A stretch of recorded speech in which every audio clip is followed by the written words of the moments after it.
It's Gorman in the Morning with Fletcher and Ryder. Now, 92 KQRS. Gorman in the Morning, Minnesota's 92 KQRS. Good Wednesday morning. I am here alongside Paul Fletcher. The Beauty League night, hockey in Minnesota in July. I love it. Glad to hear it. Ryder is on hand. Oh, jeez. Oh, jeez. Oh, jeez. Oh, jeez. Poor guy. Oh, jeez, Ryder. What are we going to do? I Poor don't guy. know. I feel bad for him. Man, I mean, we're off to a rough start already if we're OG'ing and it's not even 6 a.m. yet. But that, I am feeling Minnesota, especially when I hear an, oh, Oh, jeez. jeez. Yeah. Paul Fletcher, give me some headlines, brother. Should I do it all like this or? Whatever you're most comfortable with. Severe storms swept across parts of Minnesota Monday and last night, bringing heavy rain, high winds, and hail, leaving about 70,000 without power. While some saw their power restored, many were still without yesterday as temps rose to around 95 degrees. Hopefully, this morning that number dropped even more, a lot more power being restored. And there was flooding up in like Silver Bay, which is like 55 miles northwest of Duluth. But yeah, it seemed like in Albertville anyway, it seemed like a kind of a normal night. But obviously, there were quite a few that got hit. You got some rain, though, right? Not much, just a little bit. Really? Yeah. We got a bunch here. Man. Man. I got a good soaking at my house. It was raining so hard at 7:30, I went, I'm going to bed right now. And it worked out very well. Nice. Yeah. Congrats on that. Vance Belter has been formally indicted on 6 federal crimes, including murder and stalking and the killing of Representative Hortman and her husband Mark and the shooting of Senator Hoffman and his wife Yvette. A federal grand jury returned a 6-count indictment against Belter on Tuesday. He's now accused of attempting to kill the Hoffman's daughter Hope as well in the early hours of June 14th. Each count carries a sentence of up to life in prison. 2 of them are capital offenses that could mean the death penalty. Also Tuesday, federal authorities released pages from a bizarre and conspiratorial handwritten letter allegedly written by Belter that included claims he was secretly trained by the U.S. military. That letter was addressed to FBI Director Kash Patel. Okay. Yeah, a lot of very weird stuff there. Very weird. Yeah. The Trump administration is cutting the number of National Guard members in the Los Angeles area by 2,000 after the deployment in response to the immigration protests the Pentagon announced yesterday. The decision comes after Trump deployed 2,000 Guard members on June 7th and an additional 2,000 several days later. The National Guard has now been deployed for over a month. God forbid they go to Texas where we could actually use them. That'd be a good spot to put them right now. Yeah. The July 5th, they may not get a day off. That maybe, who knows? They may be heading directly from assignment to assignment. The July 5th Back to the Beginning show raised over $200 million for charity. Ozzy and Company making it the highest grossing charity concert of all time. It passed Fire Aid and Farm Aid combined. And it's the most successful charity show since the 1971 concert for Bangladesh. Wow. The money will go equally to Birmingham Children's Hospital, Acorn Children's Hospice, and Cure Parkinson's, with additional donations raised through raffles, auctions, and fan contributions. I wanted to hear the off-mic comments when Sharon Osbourne was asked about Live Aid, and she said, they were all ponces. This is real help. And she was right.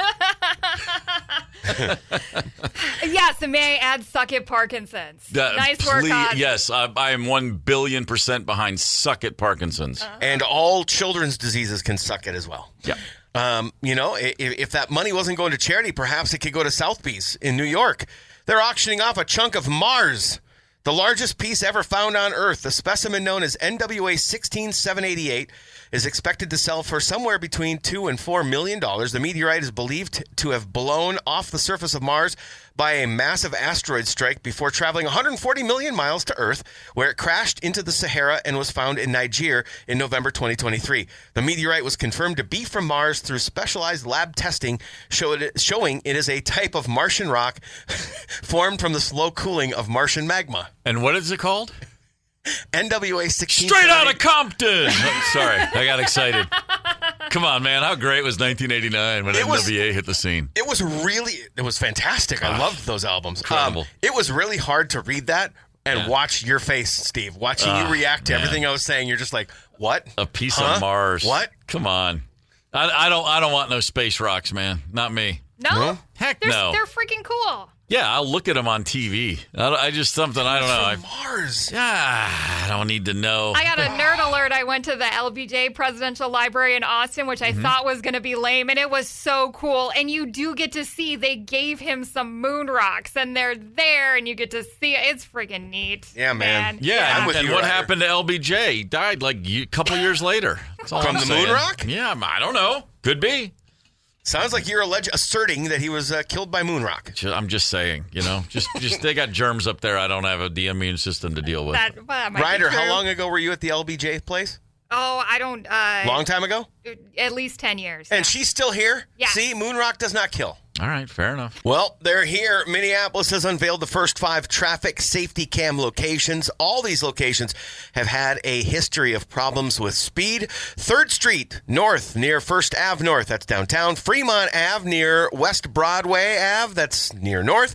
18th Ave near Central Ave Northeast. Chicago Ave near Franklin Ave, that's Ventura Village. Wow. Yeah. Okay, I thought you were going to say something. Nicollet Avenue near 46th Street West, Kingfield, Tangletown. First offenses, a reminder, first offenses get a warning, and then a $40 fine is issued for speeding 10 plus miles miles over the speed limit, and $80 fines for those 20 and over. The city reiterates this is about public safety, not about racking up fines. Some of these are in my neighborhood. I was going to say, anybody real close to these? You are? There's a couple of them I drive through on occasion. That's so, what. Yeah, That, but I don't blow red lights unless Right. it's 4:00 in the morning, and I was supposed to be here like 20 minutes ago. a sticky and, note on the whatever. dashboard, a sticky Yeah. note or two on your dashboard to remind you might be a good thought. I saw somebody posted that they had installed a speed camera or a red light camera in their neighborhood, and so they just thought it would be funny to they were like, "Oh, I just rode past it 1 mile an hour over the speed limit like 6 times just to see," and they okay. didn't get any speeding tickets, but they got 6 tickets for driving without a seatbelt. How are you driving around today without a seatbelt I on, don't man? know if it's real, but it made me laugh. Oh, my God. Hey, first-time violators can take a free safety class instead of paying. Oh my So God! just if you need maybe do it on purpose just if you need a refresher. I'd rather cut the check. Right? Today marks 80 years since the world's first nuclear bomb was detonated in New Mexico on July 16th, 1945 at 5:29 a.m. A 21 kiloton explosion lit the sky, thundered, and created a mushroom cloud 38,000 feet high. The Trinity test represented the culmination of the Manhattan Project during World War II. If you remember, scientists, engineers, military personnel spent 3 years racing to develop the atomic weapons before Nazi Germany in the top secret mission spanning major sites in 3 states. I mean, the entire story's phenomenal. Yeah. Obviously, Oppenheimer last summer, we all got a chance to kind of go through that experience. The most mind-blowing thing to me that I'm just now thinking as you're reading that is then we dropped 2 of them less than a month later. It was like, it works, let's go. Like, really? Like... That was it. You just needed one test, and then we were ready to go. The whole thing is more mind-boggling with the passage of time. I agree with you. And it makes me kind of wonder if the Nazi Germany thing was a cover and they had this was the plan all along. That was nonsense. They were never going to drop one of those things on Germany. Right? Just saying. Yeah, it was 3 weeks later. 100,000 people died instantly, by the way, in Hiroshima and Nagasaki. Billy McFarland has sold the Fire Festival brand and its trademarks on eBay for a total of $245,300. The buyer now owns the name, social media accounts, and all assets. McFarland announced he was selling the brand last week after a failed attempt earlier this year to relaunch the infamous festival, which ended in disaster and a prison sentence for him in 2017. One would assume the money will be ordered to go towards paying the $26 million he owes investors. Yeah, I was going to say, I think he's still a little shy of making even. Is it funnier if the new person turns it into a billion-dollar empire, or is it funnier if the new person fails and rips people off too? I can't tell. I think it's funnier if he succeeds. Yeah, he or she succeeds. That'd be fantastic because it's like, hey, McFarland, you were just a schemer. That's all you were. This is fascinating to me. A team of scientists in Japan shattered the record for the fastest internet speed by developing new fiber optics.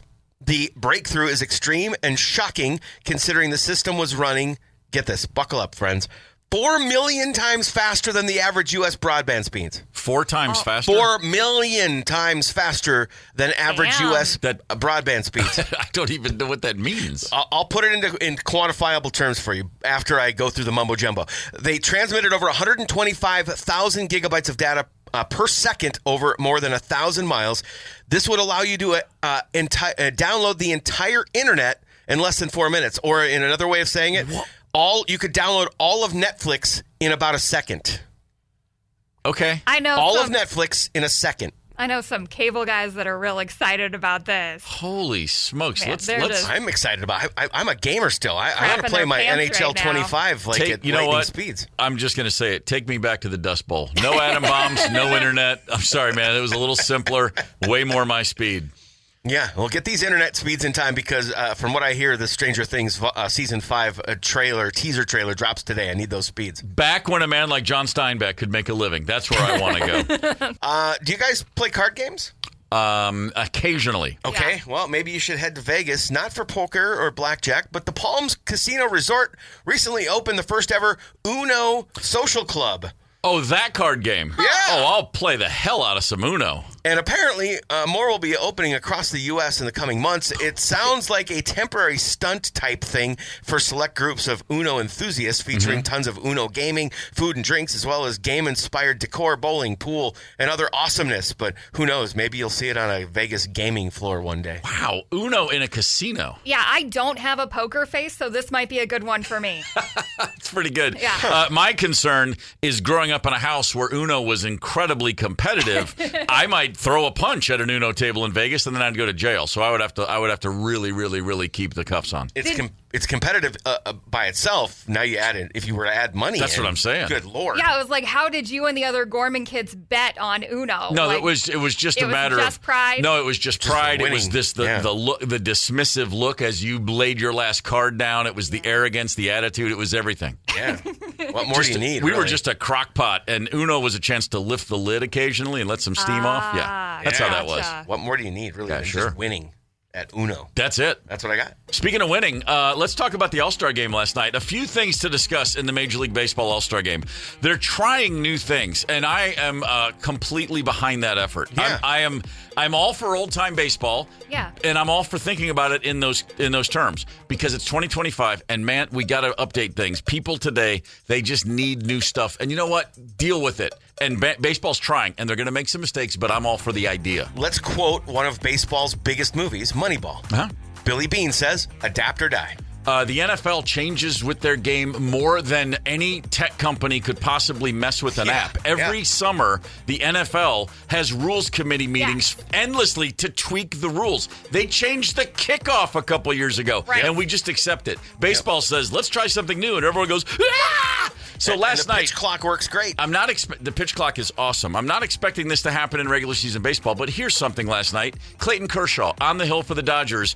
They had a microphone on him, and he was talking to announcer John Smoltz. And in fact, listen to this. Ask Smoltz, what do you think I should throw here? What do you want? Smoltzy, what do you want? Cutter in, slider in. I don't throw a cutter. He doesn't slider in, Slider. cutter. Son of a... You're going to make him mad. That was short. How about this splitty? Break out the splitty. All right, what's the count? 2-2? Yeah, this 2-2. is so weird talking to you guys. It's kind of Holy weird for cow. us, too. You know he's Wow. a radio fan because he's literally taking requests. Yeah, and that's exactly right. Kershaw, as he says, I don't throw a cutter. He's in his windup as he's saying that. And by the way, throws a horrible pitch because he's talking to John Smoltz while doing it. But the fact is, that was really fun. I was greatly enjoying that. Yeah. Also, along the way, let's talk about a couple of Minnesota Twins. Byron Buxton in the ninth inning comes up to ignite the game-tying ninth inning rally, hits a double. How great is this? Oh, yeah. Hits the double, works the buck truck over to his father, the truck driver, for whom that's a tribute. Right. And his dad is doing it too. I have goosebumps right now just talking cool. about it. Yeah, it's awesome. It's just fantastic. Joe Ryan came into the game in the bottom of the fourth. His team was down 2-0. What did he do? He brought down Manny Machado, Will Smith, and Kyle Tucker. Let's see. It was 10 pitches, 7 strikes, 3 outs. Your boy Joe. That's a perfect performance for Joe Ryan in the All-Star game. Very, very well. And then another thing that baseball's trying, did you see the penalty kicks at the end of the game? Oh, no, I missed that. Okay, well, what they have is called the swing off. The game's tied. They went to their version of penalty kicks. Each team sends out one player. They get 3 pitches from a pitching coach, and whoever hits the most home runs wins. It's like a shootout. Okay. Kyle Schwarber hit 3 for the National League, and they won because the AL batter only had 2. Now, everybody was complaining about that on social media. This is ridiculous. It's not like penalty kicks in soccer. Did you see the other players for both the AL and NL? They looked like kids hoping to win pizza for the win. They were so excited. The players were acting like it was Youth Park T-ball, and we're going to go to Little Caesars if we get this. It was awesome.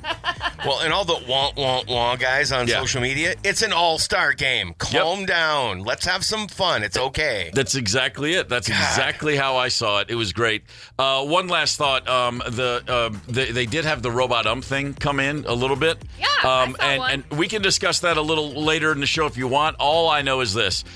There were 5 challenges. 4 the robot ump overruled the pitch.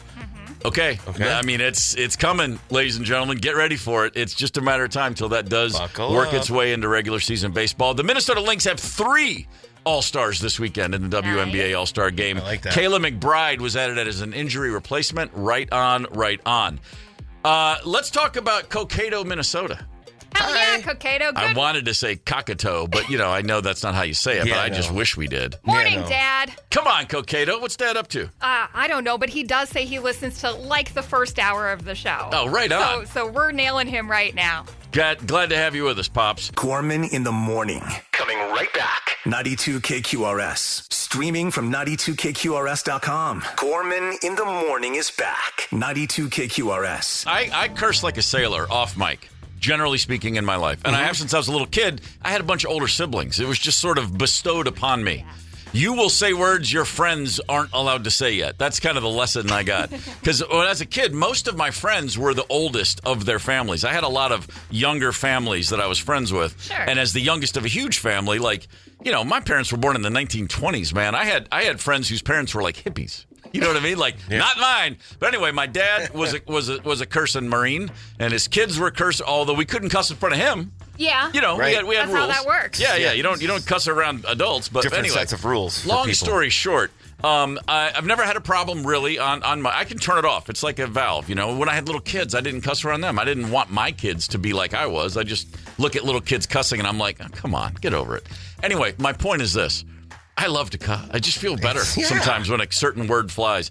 And apparently most Americans, they say they don't get through the day without swearing at least once, about 40%. I would think the number would even be higher. I would think so, too. I think there's a bunch of liars out there. There's got to be, right? Are there really holdouts? They're like, I don't dare cuss. I guess so. There must be, huh? I guess there might be. The most offensive swear words, apparently the C word is, and I get that. The C word is something we don't use. The C word is still the rarest of occasions for me. That's one I've just never worked into the lexicon. Should be 0, man. Well, that's what I'm saying. No, 0 C word. The only time I use it is in conversation with British people because they have it entirely different. They use it very differently. Okay. It's actually a common word. No, it's not. There's no. It's not feminine or masculine. It's just anybody who's an idiot. You could just use that word in that regard. It's received and utilized very different contextually. However, but here, no, it's just one. Here, time. It's taboo. Oh yeah, and I get that. I don't. But MFer, well, that's a staple for me. That's number 2 on the list of Americans' view of most offensive swear words. I don't go a day without using it. Sorry. I have a better question for that word. How do you go through a day without using it? That's what I want to know. I hear that. Thank you, Samuel L. Jackson. That's exactly right. Mastering that one. Yeah. And giving us all the green light. You know what I mean? Just like, hey, man, it works for him. Cursing, many studies have been done. Swearing associated with great social intelligence, assuming it, unless you're overdoing it, but generally speaking, strategies, if you know where and how to appropriately use swear words, it's a sign that you really can work a room. You have a high understanding of social intelligence, as well as a sign of honesty. Ah, okay. That one I didn't know. Yeah. It also, profanity can improve pain tolerance. Many studies have been done about this. People who curse while squeezing a hand vise squeeze harder and longer. Huh. Yeah, check this out. Cussing produces a stress response that initiates the body's defensive reflexes, like ancient old biology here. A flush of adrenaline increases heart rate, and simultaneously, the body becomes more impervious to pain. So if you're working out, if you're on that treadmill, you're doing that last, just start cussing. It honestly helps. Yeah, everybody's got earbuds at the gym, so I just let them fly. That's exactly right. Also, swearing is centered in the right side of the brain. That's the creative side. All right. A lot of your artsy Check. people, and then another. Finally, this would be your hockey argument. Swearing, throw some expletives instead of punches. You blow off steam, and then you don't build it up. For all the people you know who walk around going, "Oh gosh darn it," they're gonna punch you. They're gonna sucker punch you when the heat gets too hot. Yeah, I was just gonna say I've read many times in the past. Science says it's a massive emotional release, if you will, and it just brings down everything. I use it for that. But also in hockey, you can use it just before you throw a punch because it's going to give you that extra power. That's exactly right. Or, as we saw on a golf course last week, you can go bang when you throw punches every time. Yeah. Bang. Bang. Boom. Big fan of that one. A few days ago, in North Dakota, overlooking the Red River, a citizen was standing on the bridge and they noticed a paraglider flying over. Cool. And they're like, "Hey, look at that paraglider." She pulled out her phone. She started to film the paraglider, or video the paraglider, I should say. Mm-hmm. And then one thing led to another. The paraglider, apparently as it was dusk, didn't notice he was heading straight for some power lines. Oh. Whoa! Oh no! Oh jeez! Oh, jeez. Oh, jeez. Oh, jeez. Oh, geez. Dusty was the gentleman's name making that video. Dusty. Thanks, Dusty. Appreciate it. Oh, no. Oh, jeez. As I mentioned, the paraglider was tracking along the Red River, so he did fall. So, okay, what you just heard was the explosion. His paraglider hits the power lines. Not the machine he's sitting in, but the glider. It's like the ropes to the parachute. The parachute itself. That's the word. Parachute. Yep. Thank you. Yes. That hits the power lines. It becomes disengaged. He loses it. He goes into the river. He was uninjured. So, I mean, the story is a good thing. But boy, is it scary, especially for someone like me who's terrified of electricity, which is a funny thing to say as I'm speaking into a microphone, looking at a bunch of computers that are all plugged Not paragliding, but electricity. No, electricity is what scares me the most. And also remember, your microphone has a condom on it, so you're safe. Well, that's very true. I appreciate that. It just brings me to all the times I've been shocked. I've never received a jolt that was life-threatening, but just a simple, you're wearing socks, you rub on the carpet as a kid, and suddenly you get a shock, and it's always like, ah! I mean, it freaks me out. Ever been zapped? At work, at home, what's the worst zapping you've ever had? My gosh, we've all been zapped a lot, apparently. I've gotten a good one once. Okay. Yeah, it was at Dunwoody. Because I was going to work on cars prior to radio. Okay, all right. And the really quick way to say it was we were working on the ignition system where there's a lot of electricity. I'm already nervous. And it was a miscommunication between me and the student I was working with. I had a cable in my hand that apparently had a crack in it in the protection. Yeah, and it wasn't like. It was like a really, really good shock that you would get at home. It wasn't like it didn't throw me against a wall across the room, but it was enough to go, oh, hi. You know what I mean? Drop the cable immediately. Yeah, and I've lived to tell about it, but it was enough for me. I don't ever have to do that again. 651-989-ROCK. Let us know your worst zap situation on the KQRS Facebook page. Lots of comments. I mean, some of these are truly terrifying. How about this? Picked up an extension cord on a job site in the winter. That's when it started. I couldn't let go of the cord. Started in my hand, then slowly worked its way up my arm, into my shoulder, then into my chest as I sat there screaming. Like frozen with the shock going through his body. Right as the current reached my chest, a guy unplugged the cord at the other end, and it was over. It seemed like half an hour. In reality, it was probably about 10 seconds.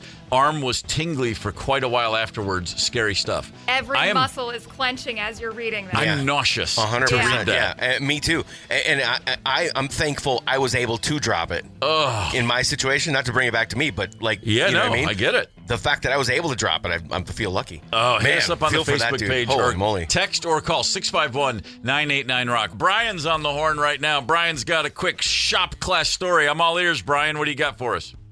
Well, basically, I went to Monroe High School in St. Paul, and it was shop class, and my buddy Tim Hayek dared me to put a paperclip in the electrical deal. Well, normally they turn the power off between all classes. Okay. So I'm thinking easy $5. I'll do it. I put that paper. He bet me $5, Yeah. and I was like, I want $5. At that time, that's a lot of money. Yeah, I was just going to say back then. So I turn around, I put the paper clip in, and it shocked me halfway backwards, And I'm laying on the ground going, what the heck happened? And today, I'm scared of to even get near electricity. Yeah, sure you are. Oh, it scared the heck of me. And my buddy Tim goes, well, here's $5. That was worth watching it for $5. I hear you. That's great, Brian. Thanks for the story. Brian's the guy that when he goes to unplug the radio, he shuts off the main breaker. Brian's the guy who, when someone says you got a paper clip, he goes, no, but I have a stapler. Trust me, it's much safer. Yeah. That's exactly what that is. Right. On the Facebook page, check this out from Randy. I worked in a metal shop for 22 years. I'm gonna shorten this a little bit. So I needed to shear a piece of metal in our small shear that was powered by 220 volts. The floor was wet from all the rain. The metal shear was wet too. I went to turn the shear on. I pressed the button. I got the shock of my life. I couldn't pull my arm off the power box while being zapped or slowly electrocuted. Lucky for me, a coworker was near, saw what was going on. He ran full speed across the shop and tackled me, knocking me across the aisle to safety. My arm was numb for a month. Wow. Credit to the coworker who went full Lawrence Taylor on Randy and saved his ass. Oh my God. That's a great fake. I thought you were being electrocuted. Just run and tackle somebody at work one day. He was able to go full Lawrence Taylor and not break his leg. That's nice. Very impressive. No question about it. Here's a text from Mary Jo. I nailed my husband with an electric fence for our horses. He had his hand on a metal post. I touched the hot wire and then him closing the circuit. He flapped his arms and squawked like an injured bird. Oh, no. Almost face planted in the manure. That was more than 10 years ago, and we still belly laugh about it. No, Mary Jo, you belly laugh about it, and he sort of belly laughs about it the whole time thinking, did she mean to do that? We're talking about getting zapped. Here's a text, 651-989 Rock. Ogilvy Speedway last July. 5 of us sitting on top of the mound system watching the races, and lightning struck maybe 200 to 300 feet away from us. I saw a bright light followed by a loud explosion immediately. I've been near a lightning strike, and yes, the brightness and the volume is something you've never imagined until you see it and hear it. Yeah. This guy goes on to write, I blacked out for a couple seconds. When I came to, it felt like I got hit on the top of the head with a baseball bat, and my teeth hurt for about a week. Wow. Everyone took off running. Yeah. Oh, jeez. Yeah. Everyone took off running, and I said, where's everybody going? Since lightning never strikes in the same place twice, I've not been back since. Okay, hold on. First of all, the old saying, lightning never strikes in the same place twice. What the rest of that is, because once lightning strikes a place, it's not the same place. It's been altered. Okay. Right. That was the original thinking of that, because lightning absolutely strikes the same place twice, but the place itself has been changed, which is what that was supposed to imply. So if you think, hey, I'm safe, it's never going to strike here again. No, you're not. Nope. Lightning, like the rest of us, creatures of habit, sad to say. Bottom line is, I surrender to you, Mother Nature. You win. Always. I was at an event in Nashville, Tennessee, probably 2018 or 19. They have a big thing every spring. It's called the Big West Comedy Festival. Okay. And at the comedy club down there and at several big venues, all manner of comedians are in town for a week. It's huge. So you have like tiny holes in the wall, and you have the arena, and everybody, Bill Burr at the arena, and some guy you never heard of at the club, and everything in between. It's awesome. Okay. And a buddy of mine who runs the comedy club down there, Zane, he said, hey, come over and be a part of this thing. Long story short, I had to get up on stage and do like 5 minutes. 5? And it was at 1 a.m., and thankfully everybody was hammered, so nobody remembered how uncomfortable it was for me to do a little bit. But one of the comics on that same event was a guy named Nate Bargatze, who was he was a local dude, and the owner of the club said to me, after Nate went up and did his 5 minutes, he said, that guy's going to be so big one day. And I was like, really? Him? And added to the list of things I didn't see coming, like AOL when someone told me to get on early. And I was like, yeah, I mean, he was good, but what do you think? He goes, dude, trust me, I'm telling you, that guy is going to be as big as anybody in, 5-10 years, whatever he said. Wow. And I remember leaving going, I don't know about that. And boy, was I wrong, because Nate Bargatze is humongous now, and deservedly so. Yeah. I think he's hilarious. Didn't see it coming that he would also be a great host on SNL, because when he's done Saturday Night Live, he's really good at that. Interesting. Very, very good. So, and he's got movie deals now. He's getting bigger than ever. He's at the X Saturday night? 2 nights, right? Two nights. So it's going to be next Saturday, which I think is sold out, and then we've got tickets for Sunday. Incredible. So Saturday and Sunday, weekend after this one, 2 nights at the arena. So again, I didn't see it coming. Anyway. Yeah, you know what, though? I mean, 2 dates in an arena? It's crazy. For a comic? That doesn't happen. Pretty fantastic. So we'd love to give away tickets for the Sunday show, July 27th. We're going to play a game called Beat the Jock. We got a bunch of callers on hold. We got 1 pair of tickets to give away. As soon as they're gone, they're gone. So contestant number 1, Steve from Minneapolis. Steve, good morning. Good morning. Are you ready to play Beat the Jock? Absolutely. And do you want to play against myself or Paul Fletcher?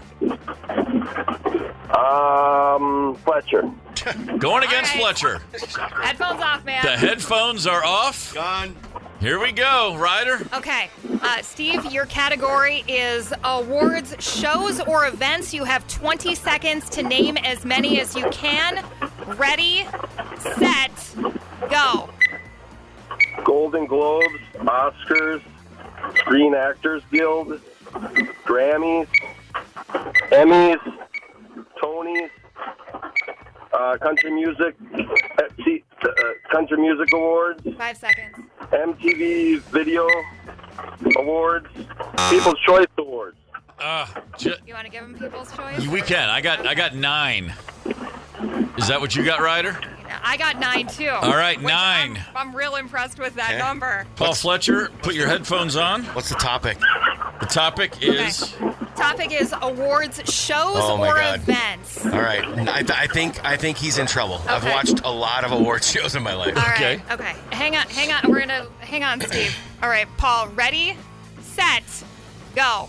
Oscars, ESPYs, Emmys, Grammys, MTV Awards, MTV Movie Awards, Nickelodeon award show thing, the Kids' Choice thing, Tonys, Golden Globes, 6. AVN Awards, American Music Awards, Actors Guild Awards. Wow, Fletcher came to play. I got a dozen. What do we got? Yeah? Nice. Holy smokes. Steve, thanks for calling in and playing, brother, but you hit Fletcher on the wrong day, 12 to 9. Wrong topic. Let's move. I was real impressed with that AVN drop, man. Yeah, I still don't even know what that means. Well, I'll explain to you off the air because it's a little scandalous. I was bummed nobody said Razzies. Oh, I do know what that means. Yeah. Oh, right. Oh, the Razzies, sure. All right, let's move on. Mike from St. Paul. Mike, are you with us? Good morning, Mike. Yeah. Mike, you're up. Radio off, man. Turn that radio off, Mike. Yep, sorry. All right, that's all right. You ready to play a little game we call Beat the Jock? Yes, sir. Looks like it's going to be me this time. I'm going to remove my headphones. Ryder, Fletcher, take it away. All right. You're up. Mike, you're up. You've got 20 seconds. We've been talking a lot about this dude who got zapped while he was paragliding. Besides paragliding, name some dangerous sports. Ready, set, go. Surfing, whitewater rafting, base jumping, hang gliding, rock climbing, alligator wrestling, dirt biking, motorbike racing, scuba diving, 6 seconds. mountain biking. That's pretty good. You giving them all of those, yeah? I think. Yeah, I'm giving him alligator wrestling. Why wouldn't we give him alligator wrestling? I didn't say that we weren't giving him that one. I was making sure there weren't duplicates. I got 10. All right, that's a pretty good run. You got 10, Steve. It's a beatable number, but it's a good number. 10. 10. All right, hang on a sec, Mike. And we're looking at dangerous. So we've been talking about paragliding all morning, right? Right. So we're talking about other dangerous sports or hobbies. Okay. You got 20 seconds. Ready, set, go. Backcountry skiing, scuba diving, motorcycling, hang gliding, 10 seconds. skydiving, free climbing. What do you call it when you jump off base jumping? Okay. Cliff diving, spelunking, cave diving. Oh, we got a tie. What do we do? Spelunking and cave diving? Spelunking is just caving. Yeah. Cave diving is cave diving underwater, like underwater spelunking. I'm fighting. I'm dying on that hill. That's 2 different events. Well, the best you can do is a tie. Oh, that was 10? Yeah. He also said free climbing, which is kind of spelunking. No, free climbing is on not climbing a rock spelunking. Oh, yeah, you're right. No, you're Yeah, right. My bad. Out of the cave in the free climbing. I'm going to battle for the contestant. You know, I mean, sorry. Well, Ty goes to the Ty runner. goes to the runner. So Yeah. I think regardless of Steve answers, I think, Mike, you're the big winner. Mike, congratulations. Awesome. Taking one home for the east side. Man, right on, Mike. Nate Perfect. Bargatze next Sunday. Have a great time, brother. Sounds good. Thank you. Hang on. That was that was an impressive list that you rattled off, though. I'll give Yeah, you that. but I still feel like I left a few obvious ones that'll occur to me. I don't know, probably when I'm asleep tonight. The skiing when you're jumping out of the helicopter, I think right. it's hella skiing. That's a good one. What about juggling chainsaws? That's a tough hobby to get into. Yeah. Golf ball catching, golf ball fielding, you know? Golf ball. What? Yeah. Oh yeah, I don't know. Picking them up out on the driving range. Yeah. We used to love to play block that kick in the backyard of the Gorman house, which is you just take a football and you run up behind someone and say block that kick and punt it into them as hard as you can. Wow. Yeah, just really a lot of trauma growing up in my family. You know, the more I talk about it, the more I realize, hey, that wasn't fun at all. That was horrible. I walked around terrified at all times. In your family, you don't need a nut cup, you need a butt cup. Oh, you need everything. Good Lord. Make no mistake about it. Gorman in the morning. Coming right back. 92 KQRS. Streaming from 92KQRS.com. Gorman in the morning is back. 92 KQRS. It might be kind of weird, but when I hear a song like Gimme Shelter, I think to myself, yeah, they were all in their mid-20s. It's just like, that's a dark, heavy-ass song right there. They were still just like dudes hanging around, 25, 26. I got this idea. Scratching the surface. Man. Well, that and when it becomes a song like that finds its place in history and it becomes legendary, you think of those were old wise men that put that together. Man. And it's just like, young wise men, bubblegum chewing dum-dums in their 20s, Young wise men. When we were younger and wiser than we are now, we probably were a little bit more less cautious, I should say. Thrill-seeking, if you will. I've said for years, one of these days I'm going to go skydiving. It never happened, and I don't mind telling you, it ain't gonna. What? I just, the thrill, the idea is just when it had its time, I didn't take advantage of it, and I can't imagine myself looking forward going, yeah, let's go ahead and knock that one off the bucket list. You got to start with like a tandem jump. They got a real skydiver on your back. Right. You still wouldn't do it? I don't think so. I don't know. Something about I just don't even. It doesn't even appeal to me anymore. And I'm not like. I don't think anything would go wrong. I don't even think about it. I'm just kind of like, oh, screw it. I don't care.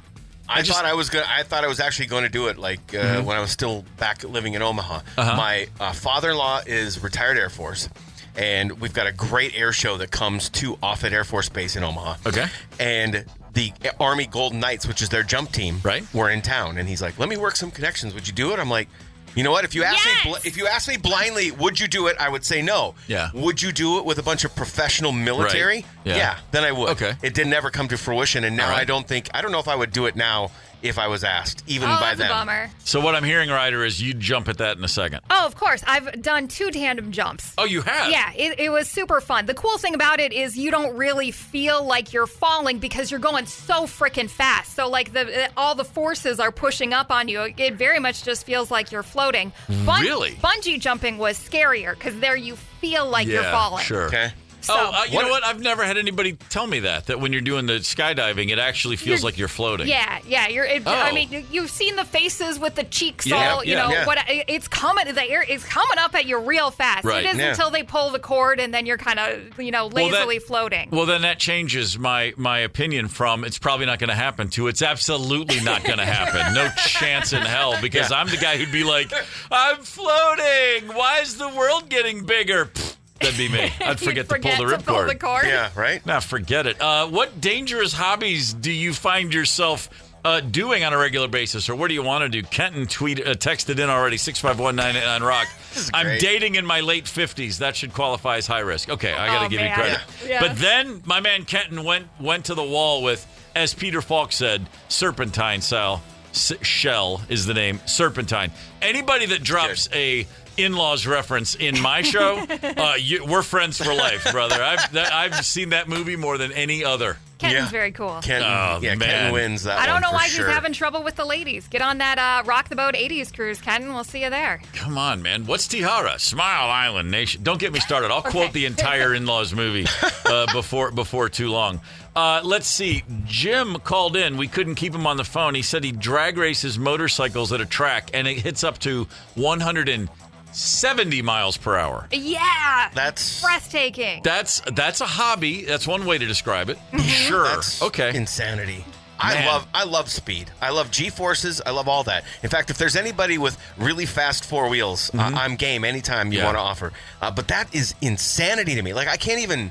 It makes my skin, like, crawl. I don't know how to describe it, but just going that fast on a motorcycle terrifies me. The text came in. I've ridden a Harley and dirt bikes for 50 years, bungee jumped, skydived, scuba dived, mountain bikes, the most dangerous thing nowadays, and mountain bikes. Then he says, my most dangerous thing nowadays is golf.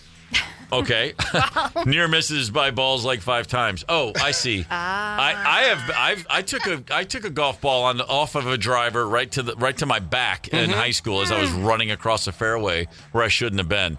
That's a pain that will linger. Make no mistake about it. It's funny. I didn't think about scuba diving on this. I've scuba dived. It's been a long time, but for a brief period of time, I was doing it a lot back in the 90s. And that was a little, that's like, I look at people now do it and I'm thinking, oh yeah, I've done that. And I remember the first time I went, people were like, oh, I would never do it. I was really freaked out. I wouldn't do it. Oh, really? It's like the getting buried alive type thing. That was Rosemary's reaction. She was not happy. We started it together and then she tapped out after a few dives because she's just like, I just cannot get comfortable under there. I was complete Zen master underwater. Really? I was, oh man, never wanted to come up. See, to me, like underwater, especially at depth, that's more terrifying to me than space. Like, really? The ocean freaks me out, man. I never got more than 60 or 70 feet. I mean, I didn't do I'm not Jacques Cousteau down there. But I was, and fun fact also, always in the Caribbean, so it's easy to see. Like when I see people, we see someone scuba diving where it's just Atlantic Ocean. I'm like, what's the point of that? That's terrifying. Did get one hammerhead shark I did see one shark.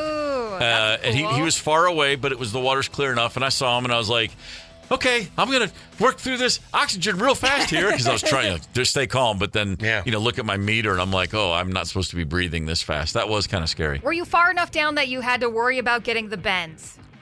I've been far enough where you could not like your head explodes, right? Yeah, if you're 70 feet deep, you got to come up at pace. You got to be aware of what you're doing. But I do know people who've been hundreds of feet, like for real deep dive scuba divers, and that's a whole different.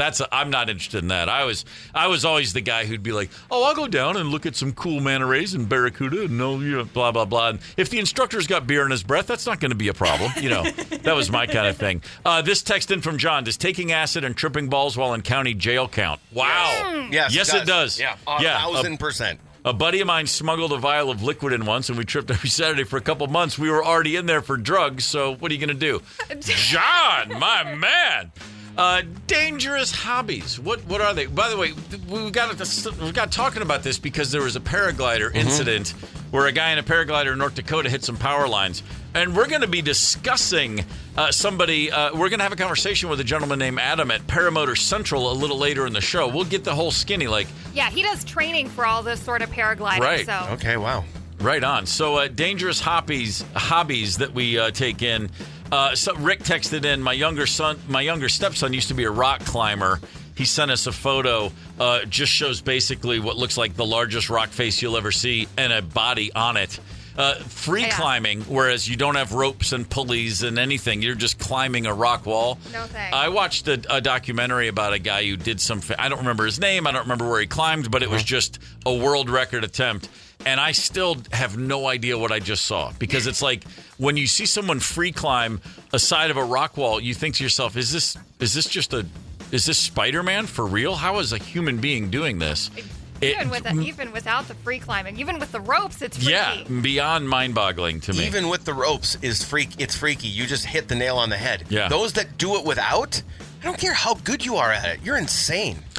Gina texted in, I used to barrel race. I really miss it. Had the need for speed. Thrilling. Even though I'm getting old, I would do it again if I could afford to buy a horse these days. Yeah, barrel racing, any like rodeo stuff. Very dangerous. I dated a girl in high school whose dad raised cutting horses, a type of horse that you'd see.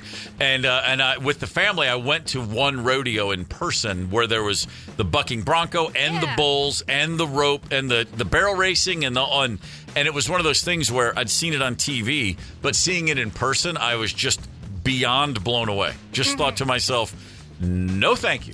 I don't see anything about this that would make me think I would be anything but dead if I tried any of those events. Yeah. Absolutely terrifying in person to see that stuff. Hey, back to rock climbing. I found an outlet that has ranked and shared information about how dangerous this stuff is. They use the Tetons as the example.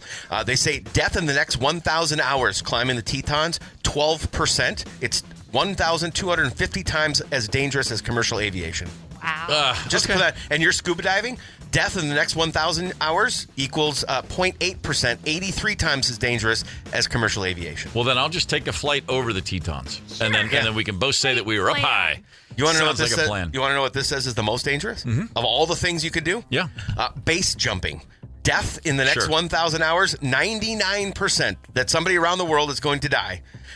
480,000 times as dangerous as commercial aviation. Yeah. So get that plane if you're going to be flying through the air. It looks like I'm going to have to just bite the bullet and start playing pickleball after all.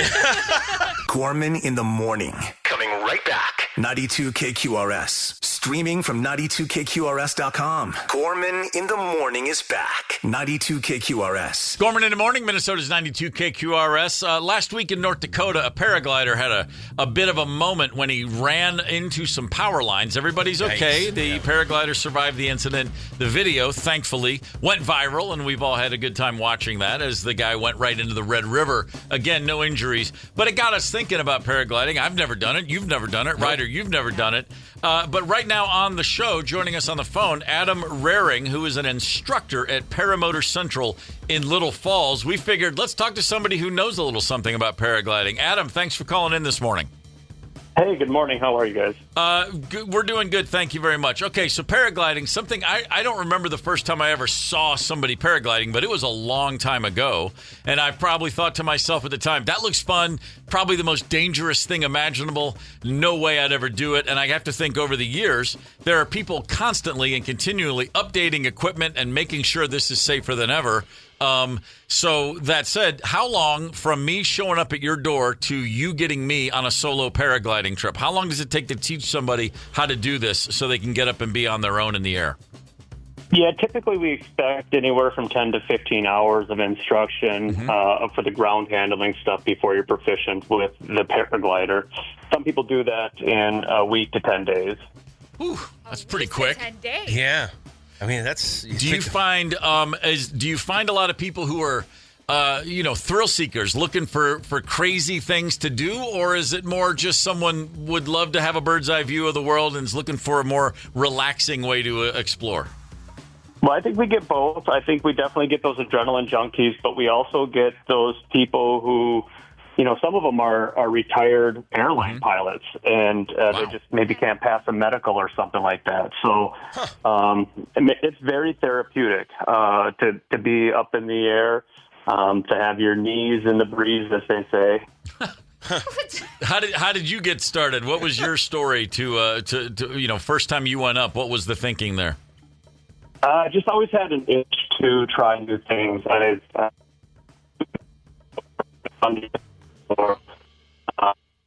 Looks like we're losing you, Adam. Might be losing Adam. Sorry, we got a bad signal. We'll try to get Adam back on. Okay, so I'm sorry about that. Oh no, okay. Looks like you're back there. Sorry, I missed your answer. Yeah, so I've always just wanted to try new things. I've scuba dived, I've done hiking and all these things. I've always had an itch to try flying. The pilot's license wasn't in the cards at the time, so I went down the road of powered paragliding, which then I eventually got my private pilot's license and grew my knowledge in that. But yeah, just always wanted to try new things. Okay, so powered paragliding. What's the average, or what's the highest you can take that you can go up in your paraglider? It's well, I think 12,500 is the ceiling. For in our sport, people like to use 10,000 as somewhat of a check mark for them. Okay. But I will say, typically speaking, we fly 500 to 1,000 feet off the ground. Okay, and so I got to ask, what's the highest you've actually been?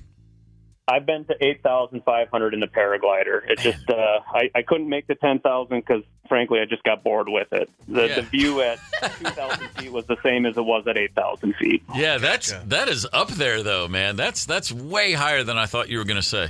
So, Adam, we've obviously seen this viral video, and everybody's like, how does that happen?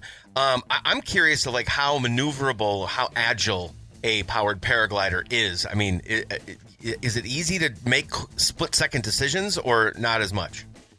Oh, I mean, they're extremely agile. I mean, if you go down the YouTube rabbit hole, you will find people doing aerobatics, barrel rolls, wing overs, things like that. Look, in this incident, this is a prime example of why we tell the students that altitude is your friend. The higher you are, the safer you are.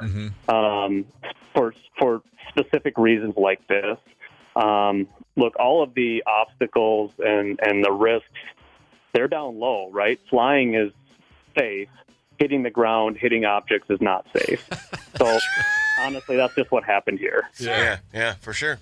So what's an average length of a trip? If you're just going to go up and tool around, I mean, with the machine you have, can you go up for, is it an hour? Is it 6 hours? How long can you stay up? Yeah, anywhere. They'll stay up for 3 hours, right? It all depends on how big of a gas tank you carry, right? That's all about adding weight. This particular unit that went on the video was a quad. So they can tend to hold a little more weight because they're not carrying it on their back. But most people in this sport will do what's called foot launch, powered paragliding.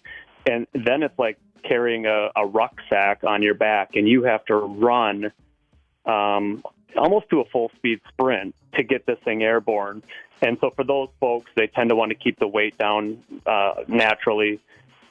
On average, I would say anywhere from 1 hour to 2 hours is typical. Wow. Okay, I'm looking at your Paramotor Central, the website, and I'm seeing all the different machines, I guess you'd call them. And I got to say, I'm thinking, it looks kind of cool, actually. I never even thought about this until I saw a guy crash into a river, and now I'm talking to you, and I'm like, hey, wait a minute. That doesn't look so crazy to me. It is the world's best-kept secret, that's for sure. Yeah, that makes perfect sense. All right, so 10 to 15 hours or so, and we can be up on our way. All right, Adam, thank you so much, man. We appreciate you checking in with us. Thanks, guys. Appreciate the call. All right. Wow. Yeah. So you're like how you're hooked on this? I'm just weeks? thinking. I'm contemplating. I just like the fact it was something about when he said, "Well, the altitude's your friend." All the scary stuff's all on the ground. Yeah, you're right. Just get up. I'm like that way when I'm on a plane, by the way. I'm always like the first 30 seconds, I'm like, just keep going up. Get up. Okay. Give you clearance. Hey, here's I went to the website as well now. You got me curious. Here's a 2-seater. You and Rosemary up there together. That's not going to happen. No, okay. No. There's a height restriction with my wife, and that's second floor usually. Not a fan of altitude. Make no mistake about it. Ever been paragliding? What dangerous hobbies are you into? What dangerous hobbies do you plan to tackle? A lot of dangerous hobbies over the course of the morning. Tim texted in, my son snowcrossed in the Pro 30 class at the age of 42. Snowcross, as in like snowmobiles doing motocross. For lack of a better expression. He said he jumped 25 to 40 feet high as long as 100 feet long. Motocross on the snow. He finished 12th in the national series. And he sent a photo along, which is just mind-boggling. Okay. It's like freaking Evel Knievel in snow boots. Yeah.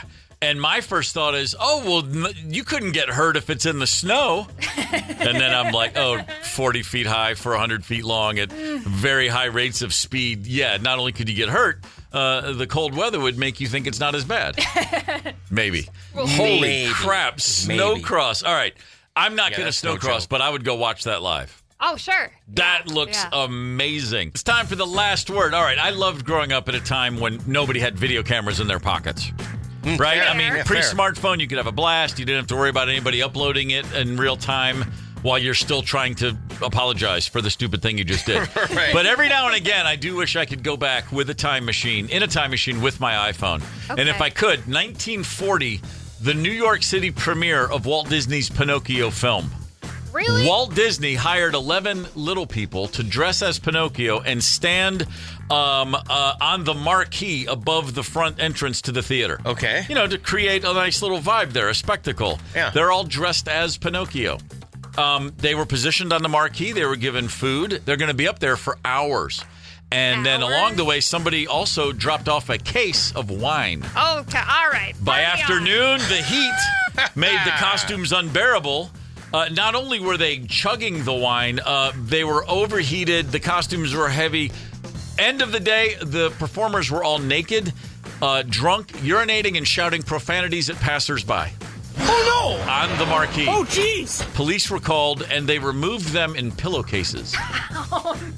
A dark day in the history of the Disney Corporation. Wow. I'm sorry. Wow, it is. I'd pay $10 to watch that film. There's your last word for the day. Absolutely. Tomorrow on this show, a little something we call Rank You Very Much at 7:25. Hell yeah. At 9:05, we'll unleash a cover battle.